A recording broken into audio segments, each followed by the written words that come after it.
One thing you need to understand is the technology is subjective because it's about you. You have known objective technologies, how to fix the car, how to fix the airplane, how to fix the aircraft, all these things. You can stay away from those things, look at them and fix them, they are different. But this is subjective technology, it's about you. So if you have to look at this, in some way you have to open up. So if we have to open you up, see today, there was a time they were doing surgeries on the street side, you know that? Yes? And if too much blood comes, they would just pick up mud and throw it and stop bleeding in the village. Yes, do you know? Yes or no? If there is a cut or a wound and there's too much bleeding, they would simply take mud and put it somehow to stop the bleeding. But today we have understood, even if we have to open a small opening in the body, we need a certain sterile condition to do it. We have understood that much, isn't it? So, whether it's the physical body, means we need a certain kind of condition. Similarly, if we have to open up you as a person, we need a different kind of atmosphere. We need a committed atmosphere. In a casual atmosphere, you never do it. Why today any thinking person, little people who consider themselves intelligent in the world have an allergy to anything spiritual is simply because of this, because spirituality has presented itself in such ridiculous ways. They're so pathetic. Isn't it so? There are all kinds of idiots on the planet. But the so-called religious and spiritual idiots take the cake anywhere in the world, isn't it so? Yes? This is simply because people started handling spirituality in uncommitted manner. Anywhere, everywhere, talking about it. On the street side, they're talking about Krishna and how he did this and Bhagavad Gita. It's just become ridiculous because you're not demanding a certain involvement and commitment from people. Just anywhere you're going on like a film song or a commercial thing. Now, slowly it has become so ridiculous, people have just dismissed the value of it, absolutely. Now it is only the ignorant and the uneducated who listen to Mahabharata and this one and that one. They're educated because they've already dismissed it as nonsense.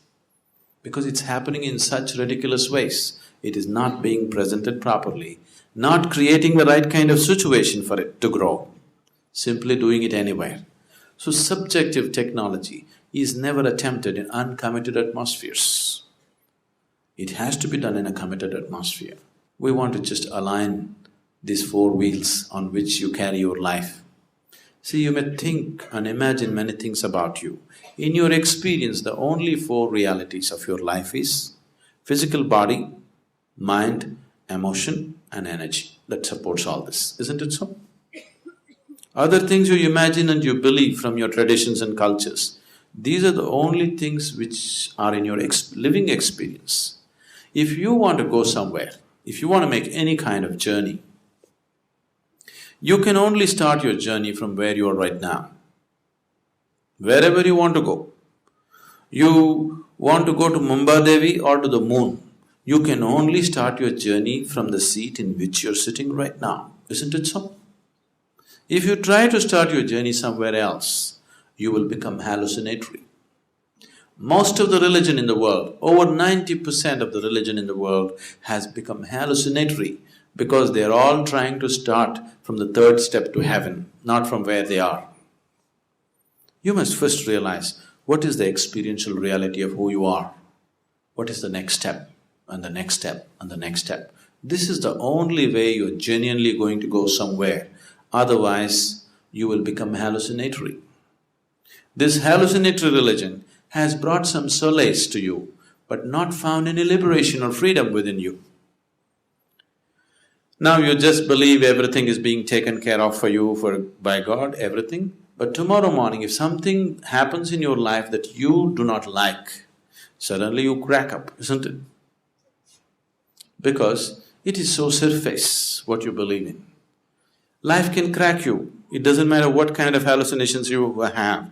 Life situations are capable of breaking you if they don't go right, isn't it? Now if you're a believer, if life is not happening your way, it must be definitely happening his way, isn't it? You must be even more happy. But that's not the reality of your life. You want the life to happen the way you want it. If you have any problem in your life right now, it is just this: life is not going the way you think it should go. Is there any other problem with your life?